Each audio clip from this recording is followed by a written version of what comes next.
Okay, awesome. Okay, everyone, thank you so much for signing up for the webinar. I'm super excited to be here talking about my favorite topic of conversation in the trades, recruiting and retention. I am Allie Perez. I am briefly the founder of Texas Women in Trades, an organization to bring more women, minorities, and young people to the trades. And as Wayne said, the webinar is brought to you by the PHCC Educational Foundation and their sponsor, Kohler. If you're in the trades, should be very familiar with. This is a picture of me. That's Allie Perez. I am a business owner. I operate a plumbing and AC company here in San Antonio. And as I mentioned, I'm the founder and starter of Texas Women in Trades. I came to the trades about 4 years ago. I have a background in marketing and accounting, and many moons ago I went to New York University and studied acting and English with a minor in mathematics. So I never thought I would be in the trades, but it is a perfect fit for me. So once I got into the trades, I found that I was usually the only female in the room. And I thought to myself, well, that just doesn't seem right. Seeing as much as I love working in the industry, I can imagine that other women would enjoy working in the industry as well. So my personal mission over the past 4 years has been to increase awareness about the trades and bring to the fore a presentation of tradespeople as not what we're usually presented as, unfortunately. So that's a little bit about me. Texas Women in Trades, as I mentioned, is an organization that I started to bring more women, minorities, and young people to the trades. Really, we work to bring all people to the trades, but found that there really was a lack of demographic lack of statistics in the women, minorities, and young people sector. I'm going to talk about why I think that is and how to combat that a little bit later. But as an organization, Texas Women in Trades works individually with employees and employers to bridge the gap between them. There seems to be a lot of people who are looking for work and a lot of people who are looking to employ, so how do we get them to find each other and build that relationship together? So over the past year, Texas Women in Trades has worked to do that. We have some incredible sponsors. Brasscraft is one of them. The company Mr. Plumber, Mr. AC is another.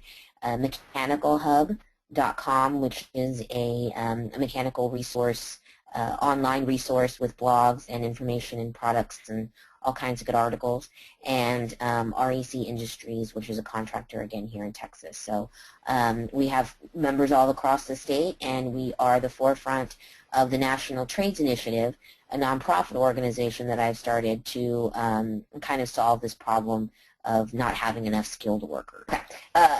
The most common contractor complaint is not having enough skilled workers. I go to contractor organization meetings all the time, all over the country, and the most common complaint is, where do we find them? Where are they hiding? No one wants to work anymore. And as I started to work on this pursuit in this organization, I found that a lot of people who have been in trades and construction trades for a while have kind of written it off, like, okay, well, no one wants to work. It's just, it is how it is. It is how it is has never really been an answer that I've been happy with, so I wanted to kind of dissect the problem itself and see what we can do to kind of combat that. Over the past few years, I have found these better practices work for my organization, for the employers that I work with, for the employees that I work with, and my direct employees that I work with. So I speak with experience here, and I love to field any questions you may have while we kind of go through what I found and what I've dissected. So in this webinar, we already did our intro and our overview and my role in the trades industry. I'm going to go over a few of the construction trade statistics addressing the issue. Why is there a worker shortage? Trying to pinpoint and figure out what exactly happened and where we can make changes. And then very specifically, setting an action plan for recruitment. A lot of times I'll ask people, or people will say, I don't have enough workers, and I say, well, where are you looking? What are you doing? Are you doing anything? And if the answer is no, then we know that they need to make a plan. And if the answer is yes, then apparently what they're doing is not working for them. So we need to kind of edit that and see what they're doing exactly that isn't working for them. Is it not enough places that they're looking? Is it how they're looking? Is it the business themselves, their employees? And so I found that doing that works there. So in setting an action plan for recruitment, I'll go over getting involved with your community, utilizing any resources that may be in your area or are available on a national front, and supplementing with job posting sites, newspapers, employment agencies, other avenues that you might want to try that you might not have thought of or have thought of and aren't working, maybe a way to edit those and revamp them. And then once we have a plan for recruitment, we would need to set a plan for retention. So once you have the employee, how do you keep the employee? This goes through things that you can do for human resources areas, communication, mentorship, and following up with your new employee. At the end, of course, we'll have time for questions, comments, concerns, and all that good jazz. So here we go. We know that there is clearly a shortage of skilled workers. We have a hard time finding workers. There's a lot of work to be had in construction, particularly in our area in Texas. We have been only slightly hit by the economy. It doesn't really make a huge deal of change here for us. The trades in general, they pay well. There are constantly jobs available. Trades jobs are economy safe for the most part. So people are always going to need clean water. And in Texas, they're always going to need air conditioning. I'm sure up north, they're always going to need heat. So we always know that we've got plenty of work. And they usually come with great benefits. A lot of times these companies were started by mom and pop, so they're very family oriented. They offer insurance, 401k, truck bonuses are huge, gas cards. So we have a pretty good offer that we're putting on the table here. So where are the employees? Why are we having this shortage? A few reasons. Aging out and college preparatory. The skilled trades workers are actually aging out of their professions. For every 4 that are leaving, only 1 is entering. So we are not keeping up or increasing the way that we are attracting new people to our industry. And the national focus, well, I know that, for us here in Texas, the average age of a master plumber in our state is 58. So in about 7 years, when that individual is ready to retire, who's going to be taking over the trades? Where is our workforce for the future? It is a big concern for us that they are aging out. So that has been a big reason why we are lacking people. The people that we've had are getting older. Also, college preparatory. There's been a national focus since the 70s and 80s about going to college. College is great, but I went to college. I have multiple degrees, but college is not for everyone. And so the kind of national pursuit of switching away from vocational schools. I know here in Texas a lot of vocational schools had closed in the 80s, and college preparatory schools and college prep mindset was in full boom. So because of that, we don't have the training. We don't have as many people in training as we're needing to move the trades forward to make sure that we have enough people for the future. Another reason, the trades, there's a stigma. There's a stigma about the type of people that we are, what we do, how we do it. When you mention plumbing, heating, electrical, construction, it sounds like hard work. It is hard work. And having done both sides, the construction side and the admin side, I can tell you, I personally much more enjoy the construction side, as most people do. It's very nice to be able to work with your hands. You do get a little dirty. It is not for everybody. But the idea of, let's say, if I could be a little blunt, the plumber's crack or construction workers catcalling. I mean, there's definitely a stigma about the type of people that we are. So I think it's been important to go out into the community and show people who we are, that we are professional people, that we are educated. To be a tradesperson, you have to have many, many hours and accreditations under your name. So we are intelligent people, and we're just like everybody else. So those are what I found have been the common reasons why we don't have a lot of people coming into the trades. You can see the age breakdown graph there. There's not a whole lot of people there who are going to be with us for a long time, so we need to make sure that we catch up with that. So the big question is, that's the problem. What do we do about it?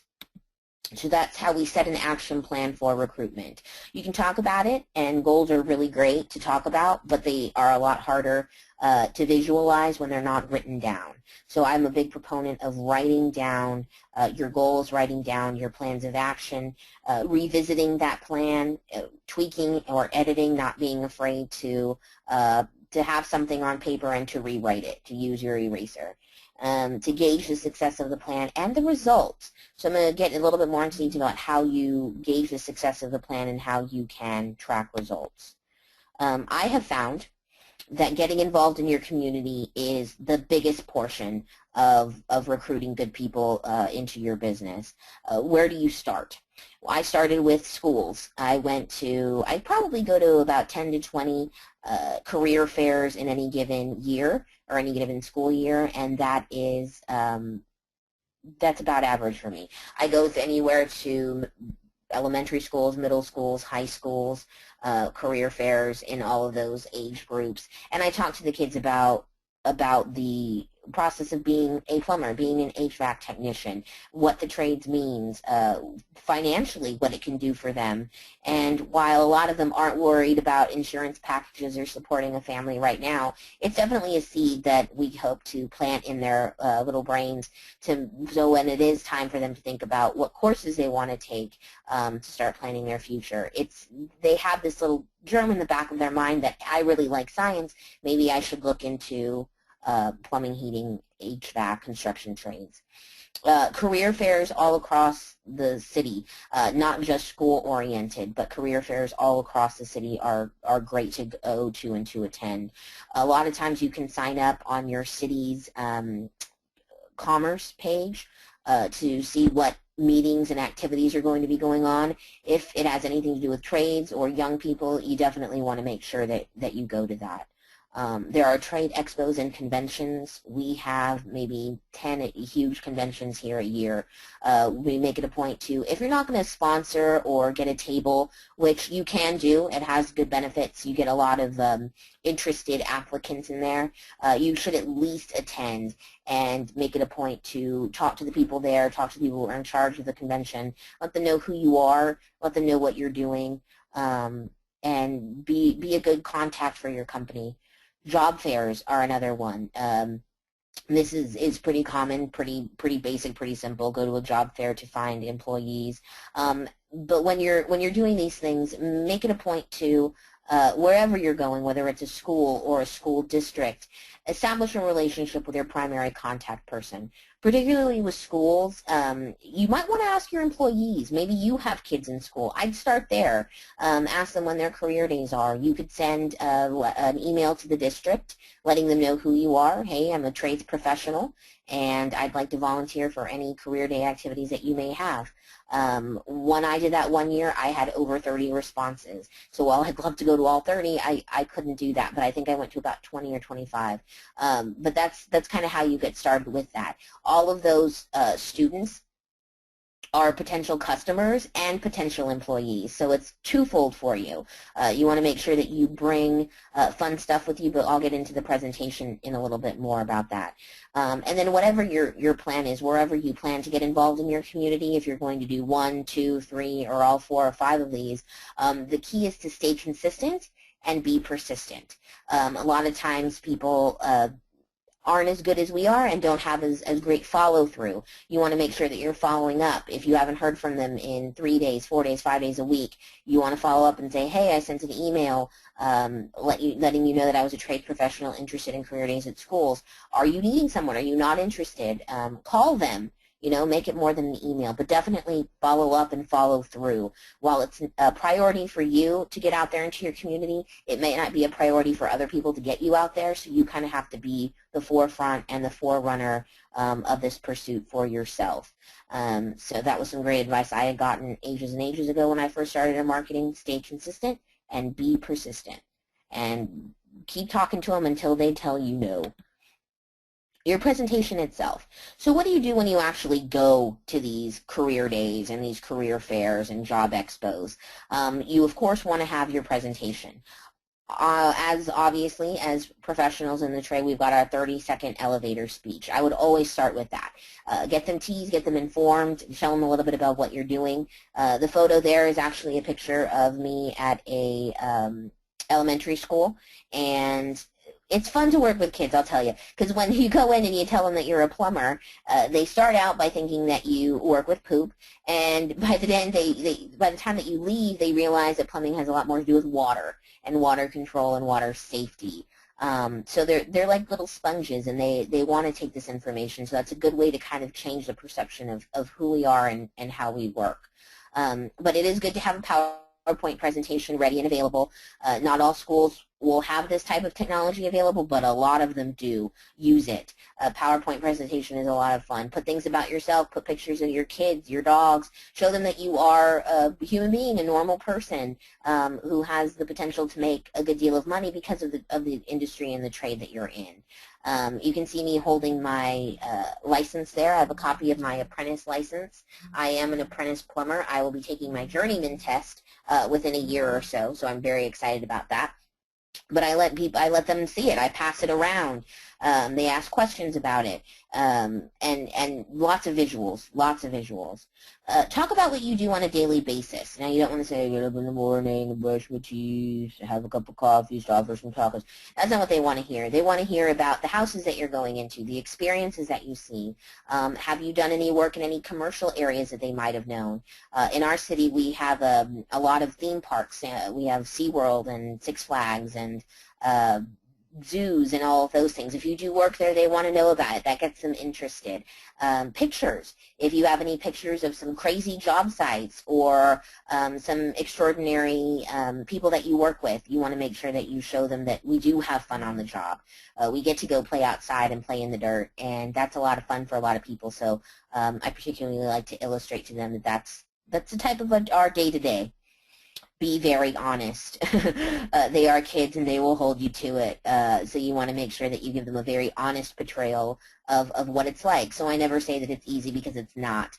It is very hard work. It can be manual labor depending on your area and your environment. The weather is not cooperative sometimes. So I let them know. I let them know all of that stuff too. Include an activity or two. Something that I like to do is ask for a room with a sink, and for that sink area underneath to be cleared. If they don't have a sink, then usually a toilet will do. And at that point, I will split up the class and have the teacher take half of them. And with the teacher, I give her a set of tools, not the tools that I would use to go out on a job. I want to make sure that they are very nice, new, and clean. Don't want anybody getting sick. But I have a set of tools just for this type of work, and let them go through that. Play with a level, play with measuring tape, find the different types of screwdrivers and pliers and other things that we get to work with, and go through the bag. What do you keep in your bag? And while half of the class is doing that, we have the other half coming over to the sink or to the toilet, and then we all sit on the floor and we look under the sink, and I show them supply and I show them drainage, and kind of explain to them how our water system is processed. Lots of great questions, lots of involvement. They love it. They love sitting on the floor. They love moving. They love looking at their sink in a different way. It's been in their classroom, but they've never really looked under it. Or, you know, the teacher had to clear out a bunch of space because no one really looks under there anyway. Explaining to them a P-trap is pretty fun. And then I also show them how to take off the aerator and clean it. So if they ever, and with parental permission, want to help their family out at home, they can clear out their aerators and vinegar and be a help and do a chore at the same time. And then after I go through that with them for a few minutes, I will do a switch, and I'll take the group that was with the teacher looking at the tools, and the teacher will take the group that I had at the sink. So everybody gets some time. I do like to split it up. Kids are incredibly rambunctious. I have loads of energy, but I do not have the energy of 10 7-year-olds. So I like to take them in little groups if I can. I do bring tools, I bring parts, I bring equipment, I bring pictures and lots of fun stuff for them to do and touch and feel. The more involved they are, the more they will remember that plumbing and plumbers are fun. This works for any age group. I have done this with all age groups. I've done this with kids, I've done this with young adults, and I've done this with adults. So, you know, speak to your audience, of course. You're going to be a little, use a little simpler language when you're talking to the kids, but other than that, there really isn't much of a difference in presenting it. As long as your intention is to be fun and to have fun, they'll pick up on that, and you'll get a good deal of interest from them. Also, I give them my company stickers. I give them the stickers and a little magnet. So it's kind of twofold. I'm planting the seed for a future employee, but I'm also planting the seed for a potential customer. Those kids need to know where their water heater is. So one thing I tell them is, okay, let's go ahead and you see your sticker. Have you ever seen your water heater? A lot of them don't. I mentioned it's that big ugly thing that's usually in your garage. It's huge and it's gray. And they say, okay, I know where that is. And I said, okay, well, you want to make sure that everybody in your family knows where it is. And go ahead and when you go home, put this sticker on it in case you ever need anything. So it's also a way to market and advertise. And sometimes the kids will put stickers on their backpack. They'll put them on their lunch pails. They'll put them on their school box. I mean, they're putting these things everywhere. And we've gotten quite a few calls when we track from those career day little mementos. So it is definitely something that if you're going to take the time to do it, you might as well get your buck's worth and make sure that you're utilizing your time well there. So that's the presentation there. Okay, other areas that you can use are utilizing government resources and organizations. Now, most of these have a branch or a chapter in your individual city or state, depending on how large you are. The key is to make a list of these departments: Department of Labor, the Department of Assistive and Rehabilitative Services. That's a big one. DARS is an organization that works with people who are in the school system and or who have just recently left the school system, and for whatever reason they are placed in this department because of a learning disability or a physical disability or impairment. Most of the time these people are ready, willing, and able to work. They just may need a specific type of work that's set for them, specific requirements. Sometimes they don't have any requirements at all. People are placed in this program if they are low test takers. I don't know, you know, personally, I like test taking, but some people, like my husband, who's a very smart man, but cannot take a test to save his life. So there are different types of people in there. It's a great resource. Lots of young people who are looking to work. So you might want to get friendly with them. Veterans Affairs and any unemployment agencies like Workforce Solutions, the Texas Workforce Commission would be an example, another example for us here. And the key with this and these agencies is to get friendly. Find someone in these organizations who is as passionate about the trades as you are. They have people who need to work. They have people who are desperate to find work, and as a government agency, their funding is based on how successful they are at finding these people work. So you are kind of helping them to do their job. So let them help you do your job and be an advocate for the trades. You know, they talk to a lot of people who are looking for work. Be their go-to person. Be their go-to tradesperson, their go-to plumber, their go-to HVAC tech. And be readily available for them. I communicate with these people as regularly as I can. I go to their events. They go to my events. We keep a pretty active relationship. That way when they get a young person or a veteran who has some experience in the trades or is looking to get some experience, they know, okay, we'll go talk to my friend Allie over at Texas Women in Trades. So making a list of these agencies, it's a government agency, so if you pay tax dollars, and we all do, you're in a sense paying for these organizations and for these resources. Utilize them. They will help you find quality employees, I promise. There are also third-party agencies, places where you would actually go and pay to put up a job posting. Craigslist is very popular, especially when it comes to construction trades. If you're going to craft an ad for Craigslist, Monster, or through your newspaper, newspapers now are doing something pretty cool where you can get a newspaper ad, but you also get an internet ad as well through either Monster or one of those agencies like that. So it's kind of a twofer. Not a lot of people are as many people are subscribing to the newspaper as have in the past. So I can see why they're trying to move towards internet. But if you're going to be spending some money, it would be a good idea if you're going to do an internet ad and are interested in a newspaper to talk to your newspaper first, because they may be able to give you a deal on any type of internet posting. Craigslist, I believe it's $25 to post. It used to be free, but they realized that people were actually getting employees out of it, so they wanted to take a little bit of that income from us as contractors, as employers, and rightly so. A lot of contractors will go, looking for labor. I just think that it's best when using these. These are great. I have personally found good jobs off of Craigslist and these types of third-party job postings. It's just very good to be very clear and very specific. That's going to help you weed out anyone who's not interested. If you have specific qualifications, no felonies, must pass a drug and criminal background screen, must have a driver's license, must have transportation, go ahead and put all that good stuff on there. You're going to be very happy that you did. People will still call, and they will still contact you if they don't meet those requirements, but you will weed out a lot of the people who are just kind of saturating the market. So if you are looking for a specific, they need to have an apprentice card already, make sure that you're very clear about that on the ad. You'll save yourself a lot of time and heartache having people call and having to tell them over the phone. It will waste your time.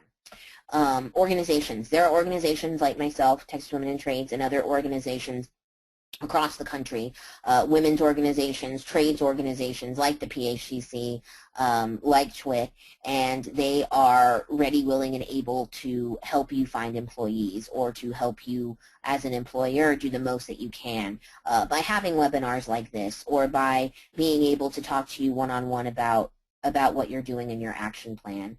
And then there's employment agencies as well. Those would be places where you would go and you would say, I'm looking for this type of tradesperson. There are specific trades employment agencies also. And you would go to these agencies and then you would pay these agencies once they have a candidate for you. And I believe it's a percentage of the salary that the employee is going to potentially make.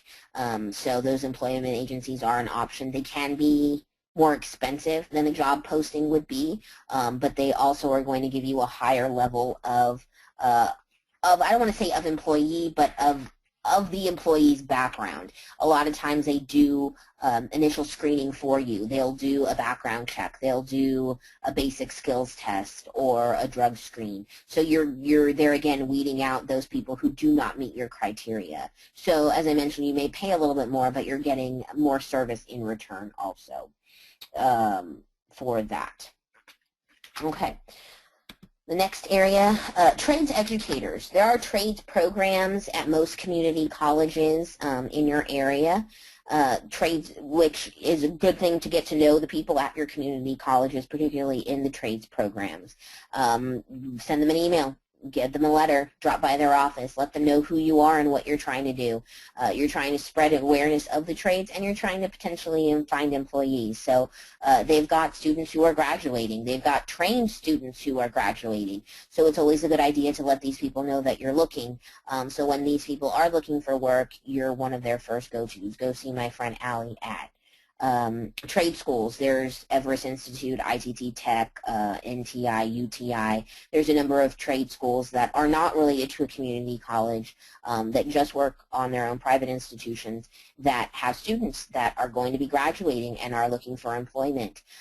These people need to meet certain criteria. They need to meet certain numbers as far as their student enrollment employment. So if students are enrolled and they go through the program, how likely are they to get employed? Those statistics are very important for these private trade schools. So it is good to talk to their counselors, talk to their advisors, talk to their administrators, and let them know that you are looking to hire. When it comes down to it, it's a numbers game. And the more people that you get out to and talk to, the more chances you have of finding that quality skilled worker for you. There are also youth programs in cities. We have one that's a PACE program, which is part of the Builders Exchange. We have a program called SA Youth that helps underage, underprivileged young people learn construction skills so that they might be employable once they are of age. We have places like Boysville who, once they're 18, are looking for work. So all these youth programs would be a good idea. Go out, donate some time, to these people, it's great organizations. They're doing wonderful things for our community, so it's a good point to let them know that you're also out there doing wonderful things for your community and how you guys might be able to work together, how you can bridge that gap. So those are all potential areas for finding tradespeople who come with a little bit maybe more skill. You know that if they're coming out of a trades program at a community college or a trade school, they're going to have or they should have some basic skills. They'll understand tools and the basic mechanics of construction. So you're looking at someone who has potentially a little bit more advanced and easier to train. Get an internal program going. The best people to speak about your company are your employees. So ask them. Ask your employees, where did you find us? How did you find out about this job? Offer them a referral bonus. There's a hitch. They have to stay for a certain amount of days. Usually that's a 90-day. Sometimes it's 6 months. Sometimes it's a year. And sometimes a referral bonus doesn't have a hitch at all. You just really are wanting to find some people, and that's the best way to do it. Offer that bonus to your employees. Mention it at your meetings. Build it up.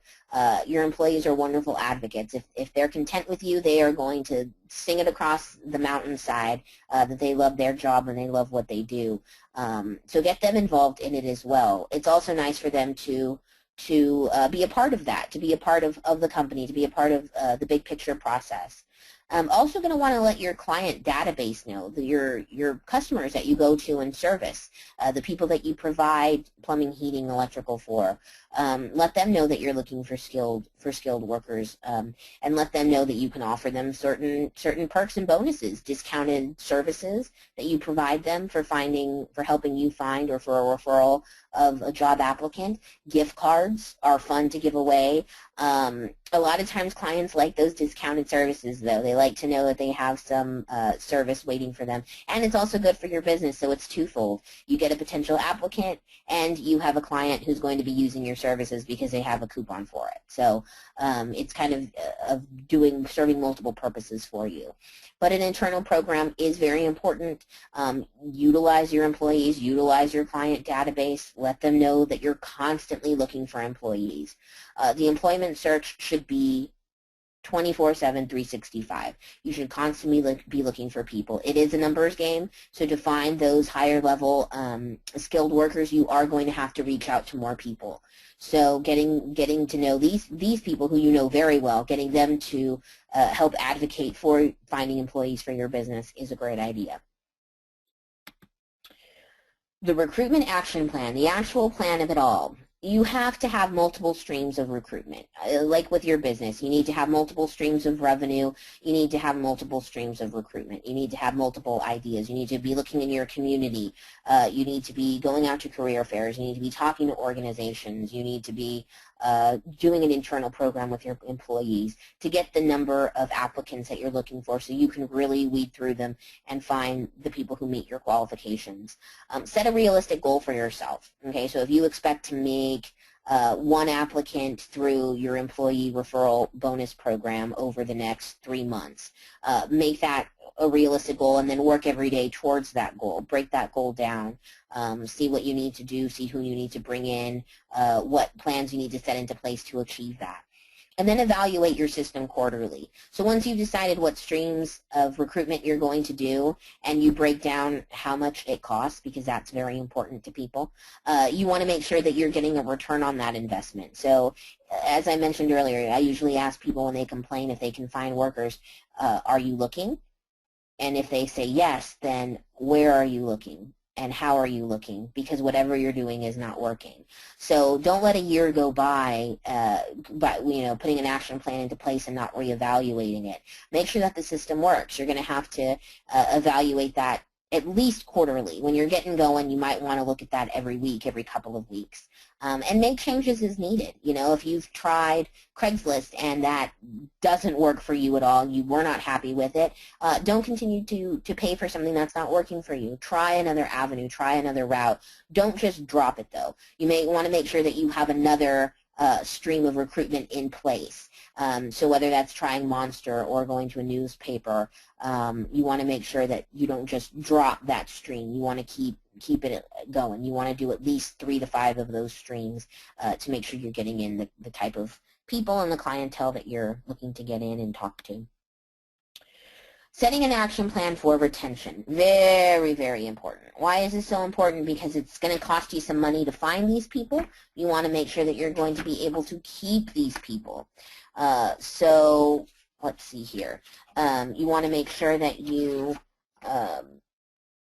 in construction, I mean, it's a hard job, and there is potentially a high turnover rate. So you want to we know this going into it. So you want to make sure that you kind of create a plan to account for that high turnover, and the best way to do that is to get cozy with your human resources department. Human resources, this is what they do, helping you find employees and helping you keep employees. It could not just be human resources too. You might want to find a committee at work, in your workplace, get a small committee going for recruitment and retention. Have them meet quarterly or every so often, monthly, to talk about this process, to talk about their action plan, to start the action plan, to keep it moving. So you get employee buy-in as well. People who are a part of the committee should be people who are passionate about the trades. While you can use some wallflowers in the committee, you definitely want someone to spearhead that who is passionate about it. If that's not you as the business owner or manager, you need to find someone who is. Maybe it's a particular technician that you have. Maybe it's an office person that you have. Someone who loves to talk. It's got to have the gift of gab. They've got to love what they do, and they've got to make sure that they have the chutzpah behind them to make it happen. Those are the people you want on your committee, because those are the people you want going out and doing these presentations and talking to these organizations. If it's not going to be you directly. So human resources can help to manage that committee. The best thing to do when you hire an employee is communicate, communicate, communicate. You want to create a very realistic and specific job description. Explain it to the employee, triple explain it to the employee, provide them a copy, have them sign it. You want to make sure they understand exactly what they're getting into. So if they're going to spend 10 hours digging a ditch, they need to know beforehand that they are going to spend 10 hours digging a ditch. Be specific. Don't try to hide in your language. A lot of times you'll find people kind of trying to skirt around the job itself. If you're going to be handling waste, let them know they're going to be handling waste. This is going to help create a realistic job sense for them. They're not going to get into the job and find this is something they don't want to do, or you've wasted time, money, and energy into this employee who's not a good fit for you. Be as specific as you can up front. It's much better to have that conversation before you buy them boots and get them into a truck, that they're going to have to be doing these things. So be very realistic, be very specific, be very thorough. Explain compensation. Compensation is huge. When are they going to be paid? How are they going to be paid? Is it electronic deposit? Do they get a check every Friday that they have to pick up? What time do they get their check? Is it before 5? Is it after 5? Is it mailed to them? How much are they going to be making? Are they paid hourly? Are they paid salary? When is the next discussion about a pay increase? Going over all of these things eliminates negative talk. As you know, on the job site, people are going to talk. Your employees are going to talk. If they're happy with their compensation, if they know what their compensation is, if it's very clear to them, they are less likely to complain about it, which creates a negative atmosphere and doesn't do well for your workforce at all. So thoroughly explain to them their money. They want to know. They want to know who, when, how much, and they want to know specifics. And get them to sign off on it. Let them know, their first paycheck isn't going to be until blank, and it's going to include blank, and it's going to take out for uniforms, and it's going to take out for this, and this is exactly what they're looking at, and this is what their taxes, this is the information they provided, and this is what they're looking at take home. All of that is good to know. You would hate to have an employee, get them well trained, they get their first paycheck after 2 weeks or a month, and they're unhappy with it because it's not what they expected. Unrealistic expectations are the biggest killer of the employee-employer relationship. So communicate. Don't be afraid to talk to them. Better to talk to them up front than to have somebody file a complaint against you. Discuss any bonuses, benefits, perks that may be included. If the company does well and you have a quarterly or yearly bonus, let them know. That will, it sets a seed in their mind to let them know, hey, if we increase our revenue and decrease our expenses, we can all get a bonus at the end of the year. It helps them kind of fit into your shoes about what's important to you as a business owner. Any benefits that you have, you may offer insurance, you may offer 401k retirement, you may offer gas cards or a truck allowance or a truck. They maybe have a vehicle. You also want to make sure that if they have any bonuses, benefits, or perks, that these are also explained in a document. If they have a truck that they're allowed to take home, don't just let them take the truck home. You want to make sure that you have an idea they have an idea of what is going to be expected of them. You know, if they go out and have a car accident and you didn't discuss with them the policy for having an accident, then that's going to be an issue.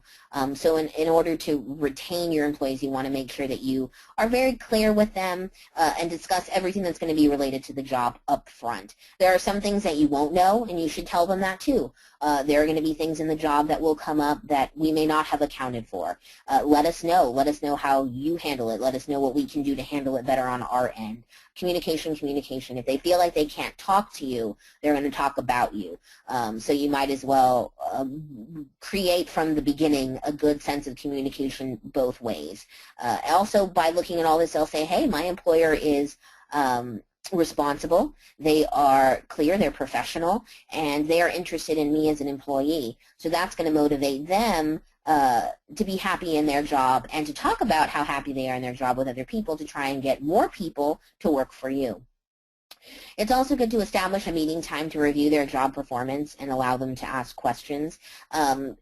That's up to you. It varies per business. If that's important to you to do weekly for the first few months, or if, you know, once every quarter is okay with you. But you definitely should have a meeting time to review their job performance and to talk to them about any questions or concerns they might have. Better to open the floor up for concerns on your end than to have them come with a complaint and potentially lose that employee. You want to know what people are talking about, what's going on, what are your concerns, and how can we fix them should be the biggest goal as well. Lastly is mentorship. That's me again. I love putting pictures of myself on these things. And that's me with my mentee, and you pair them up with a mentor in their field. This is a tough business. It's a tough industry, and we work really, really hard. There are going to be days when you go home and you don't want to do it anymore because the manual labor can be so challenging. It's good to know that your employees have someone that they can talk to instead of just giving up. A lot of times it's easier to just say, forget it, I'm going to look for something else, when this is really a good fit for them and they just had a hard day. So pair them with someone who is in their field, someone who's been doing it a little bit longer. It's going to want to be one of those people who maybe is on your committee, one of the cheerleaders for the organization and for the trades industry as a whole, someone who gets excited about it and who has the experience to be able to back it up. Allow them time to communicate with each other. That doesn't mean, you know, texting back and forth throughout job site time. That would not be a good time to do that. But maybe once a month they have a lunch or a time where they go to lunch together, or something to that effect. Allow them time to communicate with each other and to build a relationship. So if they're not comfortable talking to management, they may be able to talk to this person who can then relay their concerns to management. The key is to keep communication open however that happens. And then evaluate this mentorship. If you have an employee who, for some reason, has turned negative, you don't want to put a new employee with them. That's not going to be good for you or for the new employee. The key is retention. So you want to make sure that the new employee has everything available to them to do the best at their job, and then they're going to be a good employee for you and hopefully help you find more employees as well. That was a good deal of talking on my part. So now I will kind of pause and take questions, comments, concerns, any issues that you found, anything personally that you're finding is a challenge for you when looking for people, and where to look for people and how to create your plan. So I'm happy to field any questions anybody may have.